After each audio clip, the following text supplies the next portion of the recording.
Ya, baik, kembali lagi dengan saya Dimas Wahyu Pradana dalam video pembelajaran PPKN. Tayangan video PPKN kali ini akan membahas mengenai masih di bab 1, yaitu memahami kedudukan dan fungsi Pancasila. Setelah sebelumnya kita membahas subbagian tentang arti, kedudukan, dan fungsi Pancasila, makna Pancasila sebagai dasar negara dan pandangan hidup. Kali ini kita akan belajar mengenai menyadari pentingnya kedudukan dan fungsi Pancasila dalam kehidupan bernegara. Bagi bangsa Indonesia, Pancasila dijadikan sebagai dasar dan pandangan hidup negara Indonesia. Itu artinya segala sesuatu penyelenggara negara itu harus didasarkan dengan nilai-nilai luhur Pancasila. Pancasila sebagai dasar negara sudah tercantum di dalam pembukaan Undang-Undang Dasar Negara Kesatuan Republik Indonesia tahun 1945 pada alinea keempat. Sila-sila dari Pancasila tidak bisa dipisah-pisahkan karena merupakan kesatuan yang bulat dan utuh. Nah, sila-sila dari Pancasila saling berkaitan satu sama lain. Sila ketuhanan yang Maha Esa yaitu menerangi atau menjiwai atau mendasari dari sila kemanusiaan yang adil dan beradab, persatuan Indonesia, kerakyatan yang dipimpin oleh hikmat kebijaksanaan dalam permusyawaratan perwakilan, serta keadilan sosial bagi seluruh rakyat Indonesia.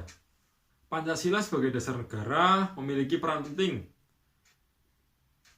dalam mengatur kehidupan berbangsa dan bernegara.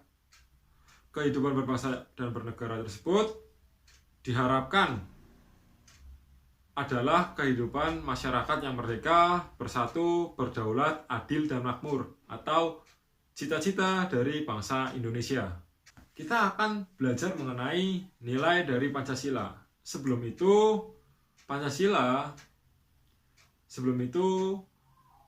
setiap sila-sila yaitu terlambangkan dalam perisai yang dibawa oleh Garuda Pancasila atau lambang negara kita. Yaitu yang pertama, sila ketuhanan yang Maha Esa itu disimbolkan dengan bintang warna emas. Yaitu yang mana sila ketuhanan yang Maha Esa adalah akui atas keberadaan Tuhan alam semesta yang Esa atau yang satu.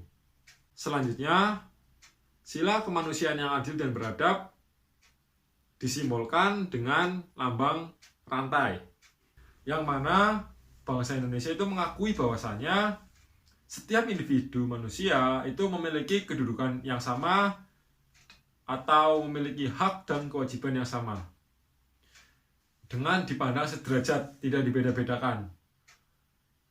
Selanjutnya, sila ketiga atau sila persatuan Indonesia dilambangkan dengan pohon beringin, yang mana memiliki arti yaitu sebuah paham kebangsaan yang mengatasi perbedaan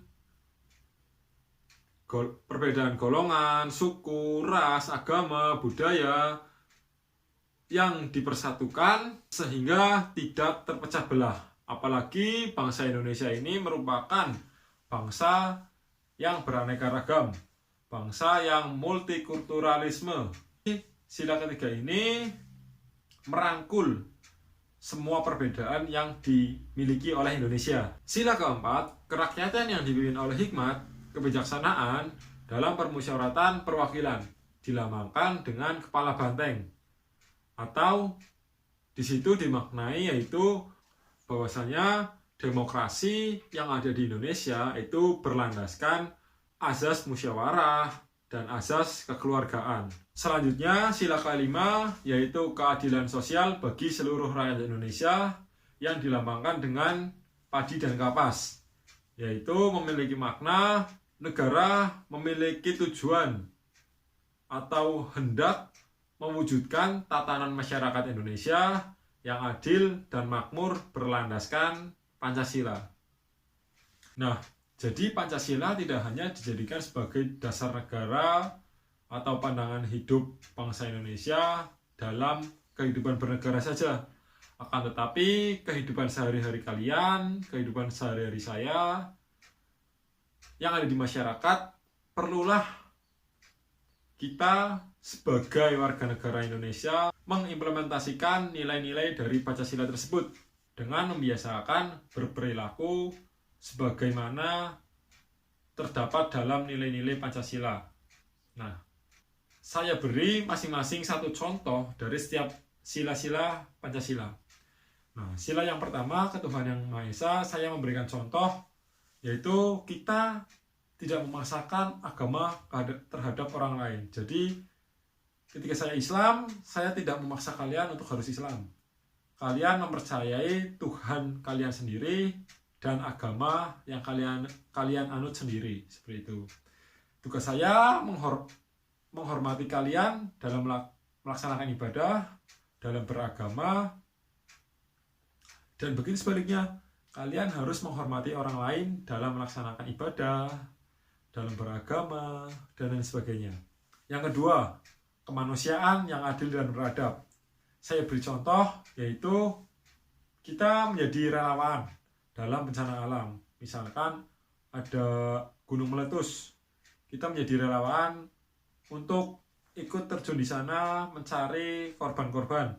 Atau kita bisa mengadakan bakti sosial dengan mengumpulkan donatur-donatur, lalu kita salurkan donasi tersebut ke tempat yang terdapat bencana tersebut. Sila ketiga, persatuan Indonesia. Nah, untuk mewujudkan sebuah persatuan Indonesia, saya beri salah satu contoh nilai tersebut adalah dengan kita mencintai dan menggunakan produk dalam negeri. Jadi, kita mendukung produk-produk dalam negeri supaya meningkatkan ekonomi yang ada di masyarakat. Dengan kita mencintai, dengan kita menggunakan produk dalam negeri, sama saja kita mendukung perekonomian negara Kesatuan Republik Indonesia ini. Seperti itu. Yang keempat, kerakyatan yang dipimpin oleh hikmat kebijaksanaan dalam permusyawaratan perwakilan. Nah, saya beri contoh di sini yaitu menghormati teman berdiskusi di dalam kelas. Setelah tadi saya sampaikan, yaitu dalam kita merumuskan sesuatu, kita harus berlandaskan dengan musyawarah mufakat dan asas kekeluargaan. Jadi ketika ada teman yang berbeda pendapat atau orang yang berbeda pendapat, kita harus menghormati, karena hal tersebut merupakan salah satu kemerdekaan untuk berpikir, kemerdekaan untuk beropini, menyampaikan pendapat. Jadi kita harus hormati. Nah, nanti dalam mencapai sebuah keputusan, kita harus merumuskan dengan bersama-sama dengan asas kekeluargaan tersebut. Kita mengusulkan dengan baik-baik dan kita memutuskannya juga dengan baik-baik, seperti itu.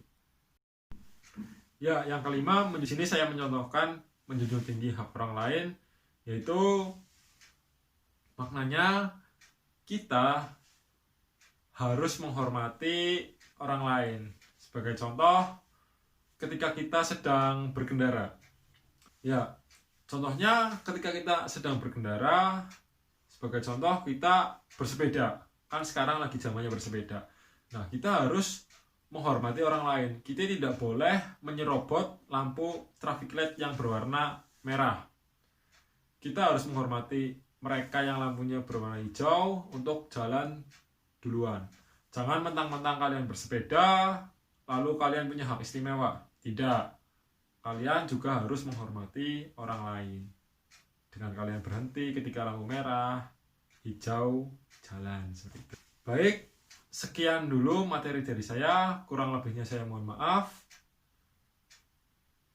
Terima kasih. Tetap jaga kesehatan. Semoga kita segera bertemu, bertatap muka di kelas kembali. Terima kasih. Wassalamualaikum warahmatullahi wabarakatuh.